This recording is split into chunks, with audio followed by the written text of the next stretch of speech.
टंडोल here ॼारकी stop में चंबड़ road ते गरीब शाख जे पुछड़ी जे आबादगारनि जो आपाशी अमले ऐं मुंड जे आबादगारनि ख़िलाफ़ पाणी चोरी करण पुछड़ी ताईं पाणी न पहुचण ख़िलाफ़ एहतजाज छिती नारेबाज़ी। एहतजाजी मुज़ाहिरे जी क़यादत वक़ार रिंद, मुमताज़ रिंद, मोहम्मद अली रिंद ऐं ॿियनि कई।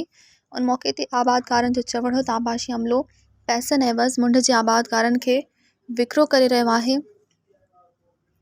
ज़मीन सुकी तबाह थी वई आहे। असांजा बच्चा बुखू काटे रहिया आहिनि ऐं मुंड जा आबादगार अयाशियूं करे रहिया आहिनि। हिननि वधीक चयो त असां इरिगेशन अमले खे टोटल जेके वाटर कोर्स टुटा पिया आहिनि मुंड जा बेड निकिता पिया आहिनि, असां टोटल उनजी वीडियो फोटूं AC साहब के, इंजीनियर साहब के, सर्वेयर साहब के, दारोगे साहब के सभिनी खे असां इहे शयूं मोकिलियूं आहिनि। बाबा ही ज़ुल्म आहे असांजी गरीब शाख ते।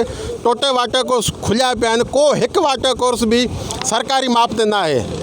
त महिरबानी करे वाटर कोर्स ठाहियो, असां वटि पाणी पोइ ईंदो। असां आबादगार गरीब शाख जा पूछर जा आबादगार आख़िरी वाटर कोर्स 3 हज़ार जा आहियूं, त असां वटि पाणी पहुचे थो मथां खां।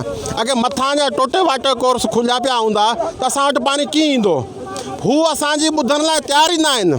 असां सबूत उन्हनि खे मोकिलिया आहिनि। पोइ हाणे 2-3 कलाकनि खां पोइ सर्वेयर साहब आयो आहे जेको असांखे चवे थो कि हा भाउ हाणे वाटर ठाहियूं था। पूरो हफ़्तो शाख हली आहे, हफ़्ते में पाणी लप सां वटि न आई।